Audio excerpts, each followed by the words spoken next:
হাদিসের মালিক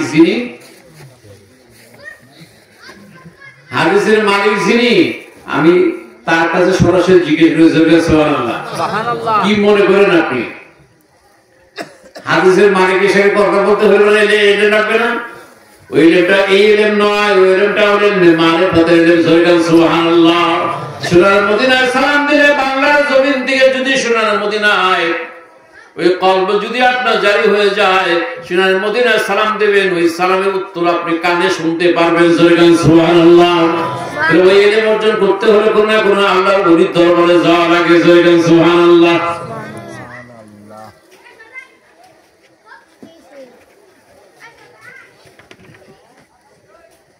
একা একা উস্তাদ হওয়া যায় না। কেউ উস্তাদ হয়েছেন একা একা? উস্তাদ ধরে লাগে। গাড়ি শিখবেন, ড্রাইভিং শিখবেন, কি লাগবে? টাকা থাকলে বলা মোটরসাইকেল কেনা সম্ভব। 2 লক্ষ 2.5 লক্ষ 3 লক্ষ টাকার মোটরসাইকেল কিনে শোরুম থেকে, কিন্তু চালাতে গেলে বলা কি লাগবে? একজন শিক্ষক লাগবে। ভাই আমার গাড়ি চালানো শিক্ষক। প্রাইভেট কার কিনতে পারেন 20 টাকা 25 টাকা 50 টাকা কিনা সহজ। শিখতে গেলে পড়া কি লাগবে? উস্তাদ লাগবে। এলমে শুনে শেখা যাবে, এলমে মারিফাত শেখার জন্য কি লাগবে? একজন শাইখ মুর্শিদ লাগবে।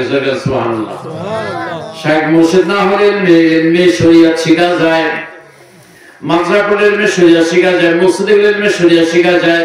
মারিফাতের এলম মাদ্রাসা পড়লে আপনি শিখতে পারবেন না। ওটা আল্লাহ ওলিদের দরবারে যাওয়া লাগবে।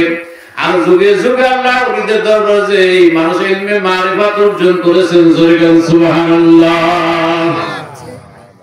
হযরত খাজা মঈনুদ্দিন চিশতি রাহমাতুল্লাহ আলাইহি, ওনার পীরের নাম খাজা মঈনুদ্দিন চিশতি রাহমাতুল্লাহ, পীরের নাম উসমান হারুনি রাহমাতুল্লাহ। কি? উসমান হারুনি রাহমাতুল্লাহ। ভাই একটু আগে বসে না, একটু আগে বসে। সুন্দর পরিবেশ, এখানে বেশি শীত থাকার কথা না, একটু আগে আগে বসলে ভালো হয়। পিছনে তো বড় আছে, চিন্তা করার কারণ নেই, অনেক তো বড় পাক করা হয়েছে।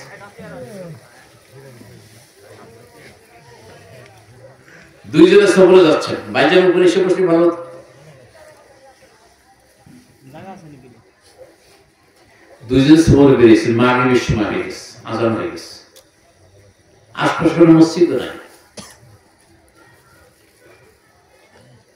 একটা ফাঁকা জায়গাতে নামাজ দাঁড়াচ্ছে, দুইজন জানার পিছিয়ে।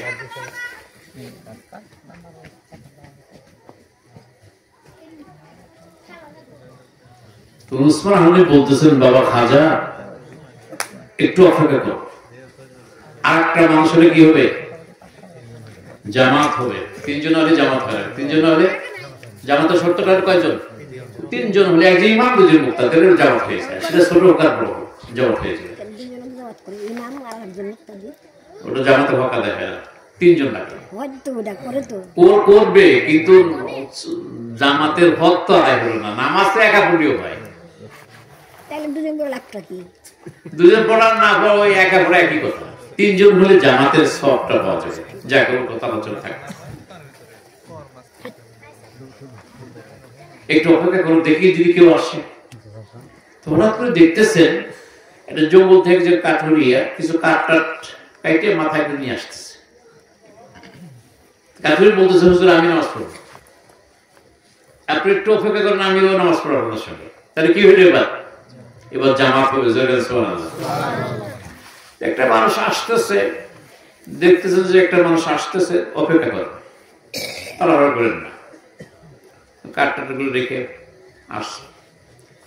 তো উসমান হারুনি বলতেছে, বাবা কাঠুরিয়া, আজকের মাগরিবের নামাজে ইমামতি তুমি করবা, তোমার পিছনে নামাজ পড়বো। এটা বিপদ না? কি বলেন? বিপদ কি না? বড় মুসিবত কিন্তু এটা। নামাজ পড়ানো খুব কষ্টের ব্যাপার।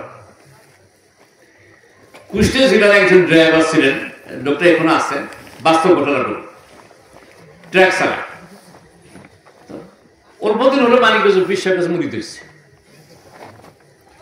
এই 6 মাসে 1 বছর মতো মানিকগঞ্জ মুড়ি হয়েছে। আর মানিকগঞ্জ মুড়িগুলো সবাই জুব্বা পরে, মানুষের মুড়িগুলো কি করে? জুব্বা পরে, টুপি মাথায় দেয়, রুমাল রাখে গাছে, নামাজের সময় পাগড়ি থাকে, গাড়ি চালা যাচ্ছে, হঠাৎ করে মসজিদে আজান হয়েছে, হেল্পারকে বলছে হেল্পার তুই গাড়িতে থাক, নষ্ট করে এসে গাড়ি সাইড করে মসজিদে ঢুকছে। ভাগ্য করবো ওই দিন মানে ইমাম সাহেব আসেন নাই। ইমাম সাহেব কোন কারণ হয়তো আসতে পারেন নাই, বড় জুব্বা রুমালটার মাথায় টুপি টাপি আছে, হুজুর কিছু মনে করেন না, আমাদের ইমাম সাহেব তো আসেন নাই, তো মাগরিব নামাজটা আপনি পড়াই দেন। তো ড্রাইভার আসলে নামাজ পড়ানো জানে না, কেউ নতুন নতুন নামাজ শিখছে, ইমামতি করতে হলে তো একটু কিছু না কিছু জানতে হয়। বিপদে কি ঠেক কি বিপদে পড়ছে বুঝতেই পারবেন না, ঘামিয়ে গেছে একবার। এখানে আপনার কি দেখবেন নামাজ পড়তে জানি না, আর এই যে মসজিদে অনেকগুলো মুসল্লি। ঠিক আছে আপনার দাঁড়ান, আমি গাড়ি নিয়ে আসছি, গাড়িটা ভালো করে রেখে আসি, রাস্তার পাশে রয়েছে তো, এটা সত্য ঘটনা কিন্তু। আমি ওই লোক সরাসরি বলছে আমার কাছে, পরে গাড়িতে উঠে দিছে টান গাড়ি, নামাজ থাক ইজ্জতটা বাঁচাই, নামাজ আগে পড়বার যে ইজ্জত নষ্ট করার মধ্যে নাই, এই কই আর কি দিছে গাড়ি টান। এটা আর ইমামশাহ পারে না, গাড়িও নাই ইমামশাহ নাই। দেখুন কাঠুরে বলতেছে হুজুর আপনি তুমি ইমামতি করো। খাজা মঈনুদ্দিন কত আলেম জানেন, জগৎ বিখ্যাত আলেম, উনি পিসের মুক্তাদি, উনার পীর পাশে, আর কাঠুরে বলছে কি নামাজে, তাও মাগরিবের নামাজ, আসর জোহর হলি করা মোটামুটি গোপনে কাপড় যা পারি না পারি কেউ জানলো না, কথা ঠিক কিনা? আল্লাহ বলে দেওয়া যাবে, কিন্তু মাগরিবের নামাজ তো ফাঁকি দেওয়া যাচ্ছে না, কথা ঠিক কিনা? দুইটা তো জোরই পড়া লাগবে। এবার কাঠুরিয়া সাহসটা আল্লাহু আকবার করে দাঁড়াইছেন, আল্লাহু আকবার তাকবীর তাহরিমা পড়ে যখন দাঁড়াইছেন, সানা পড়লেন, নাউজুবিল্লাহ বিসমিল্লাহ পড়লেন, কিন্তু সূরা ফাতিহা পড়েন না। অনেকক্ষণ দাঁড়াইছেন, সূরা ফাতিহা পড়া লাগবে না? নামাজে যদি সূরা ফাতিহা পড়া না হয় নামাজ হবে না, সূরা ফাতিহা পড়াই লাগবে। লা সালাতা ইল্লা বিল ফাতিহাতি, তার রাওয়াহুল বুখারী। নবীজি বলছেন সূরা ফাতিহা নামাজে না পড়লে, নামাজ যত বড় সূরা পড়েন না কেন, সূরা ফাতিহা পড়া ওয়াজিব, পড়তেই হবে আগে। সূরা পড়তেছে না, খাজা মঈনুদ্দিন রাগ হয়ে গেছে নামাজের ভিতরে, কি লোক ইমামতি করা হয়তো জানে না। আচ্ছা মূর্খ, তুই জানিস না তোর দিন ইমামতি করা গেলি, বলতে যে হুজুর আমি জানি না, হতো গেছিস তো সূরা ফাতিহা পড়বি, তো সূরা ফাতিহা পড়ে কিন্তু নামাজ হয়ে যায়। আর কোন সূরা যদি কেউ না জানে, সূরা ফাতিহা পড়লে কি হয়ে যায়? নামাজ হয়ে যায়। এটা মাসালা।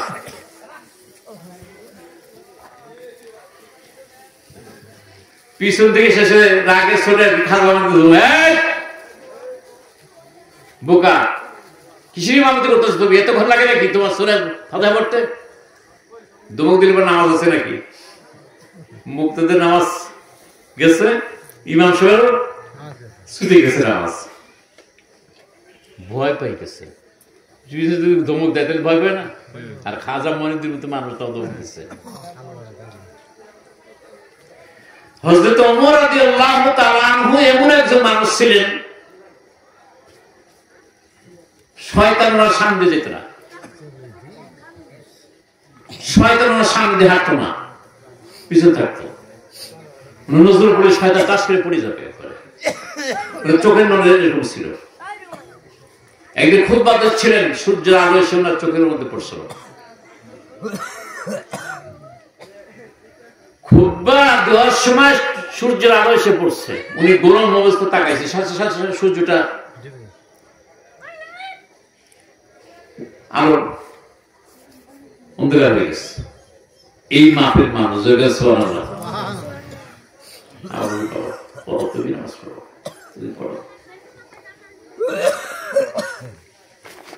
এবার ইমাম দাঁড়াইলেন, আল্লাহু আকবার বলে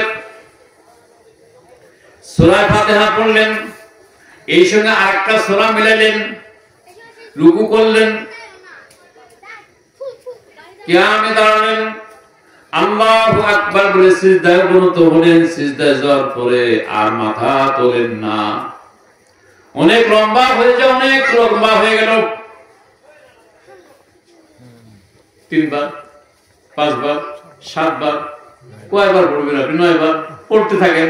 তাহলে 1 ঘন্টা 1.5 ঘন্টা খালি এক সিজদা দিবেন না, সিজদা তার বাকি আছে, কিন্তু 1 রাকাত কে বল, আরো তো 2 রাকাত সামনে আছে, সিজদা থেকে মাথা তোলে না। এবারে যখন লম্বা বেশি হয়েছে তখন আবার খাজার রাগ হয়ে গেছে, আবার আগে আবার এই ইমাম, হ্যাঁ কিসে নামাজ পড়ো তুমি? এক সিজদা যদি এত লম্বা লাগে তাহলে পরে আর নামাজ, আমরা অনেক দূরে সবরে যাবো, সবর কিন্তু লম্বা নামাজ পড়তে হয় না। আর মানিক মরহুম শায়েখের এটা ওয়াজ মনে পড়ছে, বলবো মুসলমান নামাজ হতো ভারী, এটা তো মানিকের ভাষা। আপনার ভাষা আর আমাদের ভাষার মধ্যে একটুখানি টান কিন্তু বেশ আছে। মুসলমান নামাজ হতো ভারী, আগে যদি জানি লোকগীত কি আর ধরি। এই গল্পটা মানিক মরহুম শায়েখ রহমাতুল্লাহ বলছেন নাকি, এক মুসলমানের ছেলে আর ব্রাহ্মণ ছেলে দুজন মিলে ডাবের ব্যবসা করে, নারকেল ব্যবসা করে। ভাদ্র মাসে হাটে যায় নৌকায়, ডাবটা কিনে, খুব তো গরম, ভাদ্র মাসে খুব গরম হয়, খুব গরম হয় ভাদ্র মাসে। ডাবটা কিনে নৌকা উঠছে, ওঠার পর বলছে দাদা কিছু মনে করেন না, আপনি তো ব্রাহ্মণের সন্তান, আপনি তো ভদ্রলোকের সন্তান, আপনার তো অভ্যাস নাই, একটু নৌকিটা ধরেন, আমি নামাজের ঠেকা আসলে নামাজটা করিনি নৌকার পরে, আপনি খালি নৌকাটা ধরে থাকেন, নৌকা বাইরে থাকেন। নৌকা লোকই বোঝেন তো, লোকই বোঝেন না, কি বলেন আপনারা? ফরিদপুরে আবার চোর বলো, চোর লোকীয় বলে, চোরও বলো। চোর হয়েছে বা ছোট বাসের ইদি বলা। ব্রাহ্মণের ছেলে আর কি নৌকা বাইতেছে, নৌকিতে বাইতে বাইতে বাইতে প্রায় গ্রামের কাছাকাছি চলে গেছে। তো সালাম আলাইকুম রহমতুল্লাহ, সালাম আলাইকুম রহমতুল্লাহ। আহা দাদা বড় কষ্ট হয়ে গেল আপনার, আমারও নামাজের ঠেকা ছিল, জানিবার আমি নৌকা বাইক, আপনার খুব কষ্ট হয়েছে। ব্রাহ্মণের ছেলে বলতেছে যে মুসলমানের নামাজ হেতু ভারী, আগে যদি জানিতে লোককে কি আর ধরি, যদি জানতো যে তোমার নামাজ হেতু লম্বা নামাজ হবে, আমি জীবনে লোককে ধরতাম না, আমি শর্টকট হয়ে যাবে, তাই বলছি আর কি। এই বাবুরা, এই ছেলে এখানে আসলে বসে দেখেন, ডিস্টার্ব করো না, একটু বসে, এখানে বসে, এখানে বসে, এই মুড়ি বসে, চেয়ার বসে না, চেয়ার বসে না, চেয়ার বসে না। আমি মুড়িবিদের নামাই দিচ্ছি চেয়ার থেকে, আর তোমরা চেয়ার বসতেছো।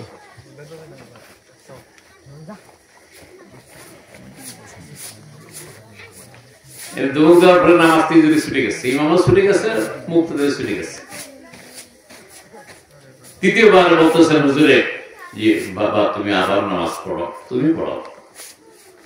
এবার কাঠুরি আল্লাহু আকবার বলে সূরা ফাতিহা তিলাওয়াত করলেন, এর সঙ্গে একটা সূরা মিলালেন, রুকু করলেন, সিজদা করলেন। দ্বিতীয় বৈঠক করার পরে জানি বামে সালাম ফিরাই দিলেন, নামাজ শেষ হয়ে গেল। এবার খুব জলদি করে করলেন। খাজা মাইনুদ্দিন মনের ভিতরে একটা কিউরিসিটি জাগলো, ভালোই তো পড়লো, ভালোই তো পড়লো, দেরি করলো কেন, লম্বা করলো কেন? কারণটা তো জানতাম।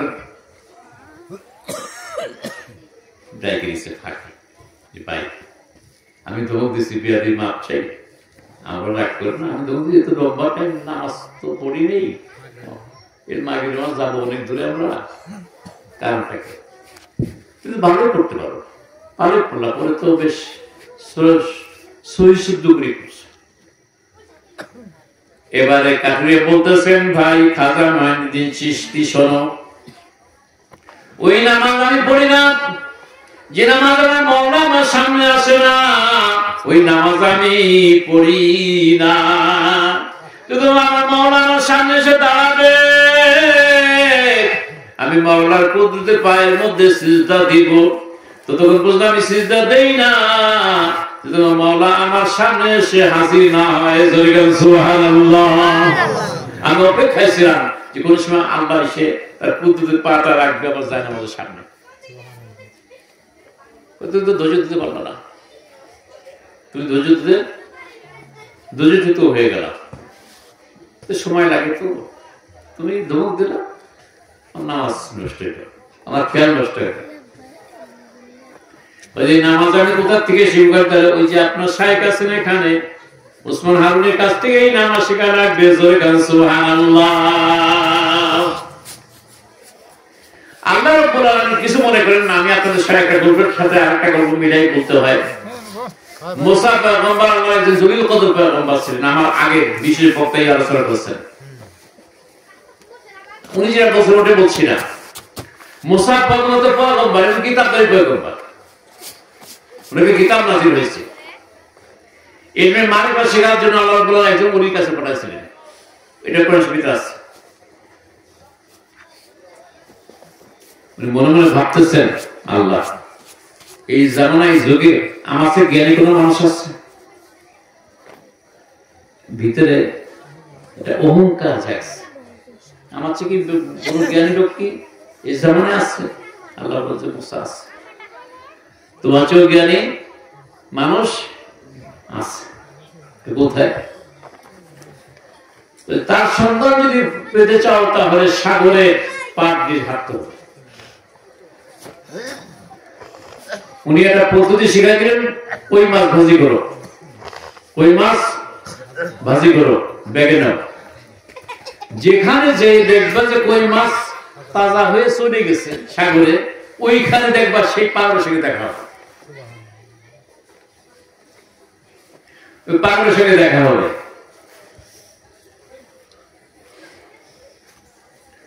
কই মাছ নিয়ে রওনা হয়েছেন, রওনা হইতে হাঁটতে হাঁটতে ওনারা মনে নেই, ভুলে গেছেন যে কই মাছ কোথা থেকে কোন সময় যেন ব্যাগে থেকে বেরিয়ে চলে গেছে।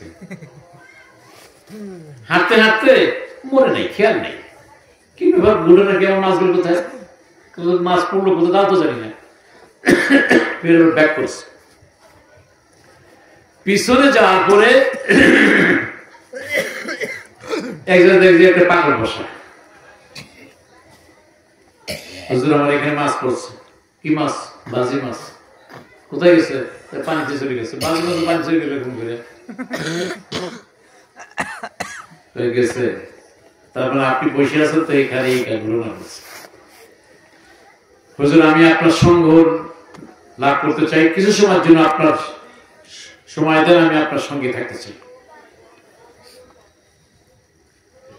হুজুর বলল যে তুই পারবে না, আমার সাথে থাকতে পারবে না। তবে আমার সাথে থাকতে বলে সত্যটা হলো, কোনো কথা বলা যাবে, কোনো কথা বলা যাবে না, কোনো প্রশ্ন করা যাবে না। আমি যা কিছু করি না কেন, কোন প্রশ্ন করবে, করতে পারবে না। ঠিক আছে, যাইতে যেতে নদী পার হচ্ছেন, দুজন নৌকায় উঠছেন, মাঝি নৌকা বাইরে নদী পার করে দিচ্ছেন। পারে নামার পরে লাঠি দিয়ে নৌকার খোলের মধ্যে একটা গুঁতে দিয়ে একটা তক্তা ভেঙে গেছে, পানি উঠে এখন নৌকা ডুবে যায়। এটা কি করলো? একটা ভালো নৌকা, লোকটা মাঝি আমাদের উপকার করে পার করে দিল, আর আপনি তার নৌকাটা ভেঙে দিলেন। তোমাকে না বলছি যে কোনো কথা জিজ্ঞেস করা যাবে না, তুমি যাও, তুমি আর পারবে না, না বুঝো আমার ভুল হয়ে গেছে, আর বলবো না, এটাই শেষ। এবার রওনা হইতে হইতে কিছু দূর যাওয়ার পরে একটা সুন্দর একটা বাচ্চা ছেলে, মাসুম বাচ্চা রাস্তার মধ্যে খেলাধুলা করতেছেন। হঠাৎ করে ডাক দিচ্ছেন, ডাক দিয়ে কাছে আনার পরে জোরে একটা থাপ্পড় মারছে, ছেলেটাকে মারি ফেলছে। মুসা পয়গম্বর খুব রাখছে, হুজুর এই কাজ কি করলেন আপনি? এটা ছোট্ট শিশু সন্তান এভাবে মারি ফেললেন। কি বলছিলাম, কি বলছিল? কথা বলেন না কেন? কথা বলা যাবে না, আমি যা কিছু করি কোনো কথা প্রশ্ন করবে না, কোনো প্রশ্ন চলবে না। যাও, তুমি তোমার থাকা হবে না। হুজুর এবার মাফ করে দেন, আমার এবার ভুল হয়ে গেছে, আর করবো আমি। যাক, এবার রানা হতে হতে অনেক দূর গেলেন, ক্লান্ত হয়ে পড়েছেন, ক্ষুধার্ত হয়ে পড়েছেন, পিপাসিত হয়ে পড়েছেন। কোন জায়গায় খাবার নেই, নিজেদের কাছে কারো কাছে নেই খাবার।